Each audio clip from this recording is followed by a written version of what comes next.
Avançando então um pouquinho mais, nos artigos 8 e 9, trata então das parcerias. A gente colocou para vocês anteriormente que o professor do campo, que o educador do campo, que a escola do campo não pode atuar sozinha, né? Ela é necessária que essa escola do campo, ela atue de forma compartilhada, de forma coletiva, né? Mesmo que seja só uma salinha, mas ela precisa. Então, esse artigo 8 e 9, ela trata das parcerias que a escola do campo pode fazer, ela assegura essa possibilidade da escola do campo poder fazer parcerias, né, de escolarização básica, de educação profissional, né? Pode fazer parcerias, por exemplo, de atividades curriculares, de atividades pedagógicas, enfim, de uma série de questões, né? O artigo 8 e 9 também, ela assegura a avaliação institucional das escolas, porque assim, a gente faz uma prática, mas essa prática precisa ser submetida também à questão da avaliação, então ela assegura. E ela assegura também, no artigo 8 e 9, que as demandas provenientes dos movimentos sociais poderão subsidiar os componentes estruturantes das políticas educacionais, respeitando o direito à educação escolar. É importante pensar nisso. Então, por exemplo, lá no sul da Bahia, agora os assentamentos, todos eles, têm a disciplina agroecologia como parte do currículo da escola do campo. Por que que tem, da escola do campo não, dos assentamentos? Foi uma luta do movimento social para que esta disciplina entrasse no currículo. Então, ela respeita, o que o pessoal lá se sustentou, quer dizer, legalmente nós vamos sustentar, porque a disciplina é portuguesa, é matemática, é isso e aquilo, tá? Porque se sustentou onde? Se sustentou nesses dois artigos, no artigo 8 e 9 da diretriz, ou seja, o movimento social apresentou uma demanda que era importante pensar a questão da agroecologia como disciplina escolar mesmo, como parte do currículo, e isso foi incorporado em alguns municípios, né? O pessoal está lutando em outros e está lutando também em nível de estado da Bahia, para poder colocar em todo mundo. Mas então essa é uma possibilidade. Eu estou falando de uma possibilidade, mas aí pode pensar outras também. Então, se quiser colocar outras disciplinas, aquilo que for necessário, aquilo que os movimentos e as comunidades rurais achar que é importante do artigos 8 e 9. Avançando um pouquinho mais, né, para os artigos agora 10 e 11. Então, os artigos 10 e 11, eles tratam da gestão da escola, né? É importante a gente pensar que a gente disse assim, olha, quando a gente tratou com vocês dos princípios, a gente falava com vocês, olha, a escola do campo, por mais que ela seja uma salinha só, ela precisa de trabalhar de forma compartilhada, ela precisa contar com os sujeitos, com as famílias, com quem for mais. Então, isso está assegurado no artigo 10 e 11, que é a gestão da escola, a forma de organização e gestão e direção da escola.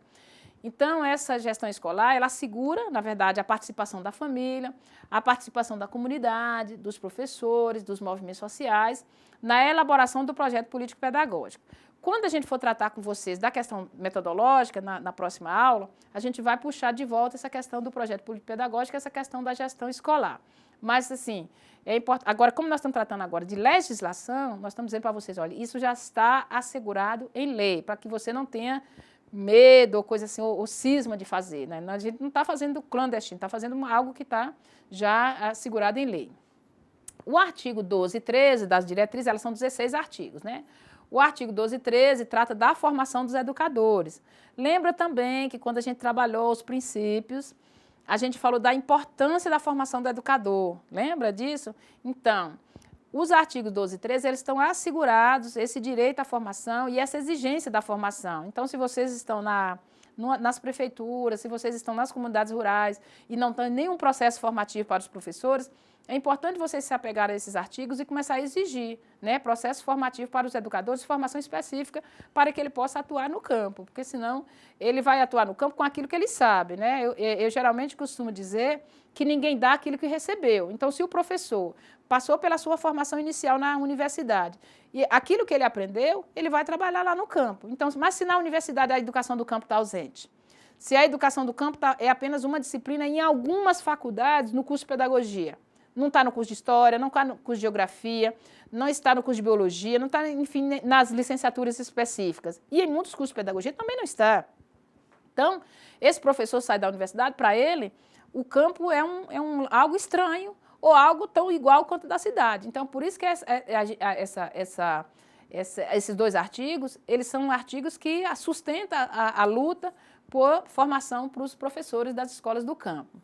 Os artigos 14 e 15 tratam do financiamento da escola do campo. Eles asseguram a variação da densidade demográfica na relação professor-aluno. Aqui eu gostaria de fazer um destaque da seguinte forma. A maioria das escolas do campo que fecha, geralmente as secretárias de educação, eles falam que a escola tem pouco aluno. Então, esses artigos aqui, o artigo 14 e o artigo 15, depois vocês podem ler ele na sua totalidade. Nesses artigos que tratam do financiamento, eles colocam lá que a escola do campo, ela pode se organizar a partir da densidade demográfica. O que é a densidade demográfica? É a distribuição total de pessoas por metro quadrado de quilometragem.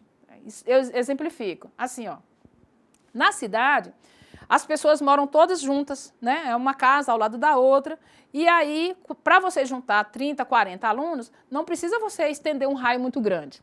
É diferente no campo. No campo, as pessoas estão longe uma das outras. Então, você tem hectares e hectares de terra e você tem uma criança, outra e outra. Então, para você juntar 10 alunos numa escola do campo, é muito. Então, a densidade demográfica é baixa, portanto, a relação professor-aluno pode ser baixa também.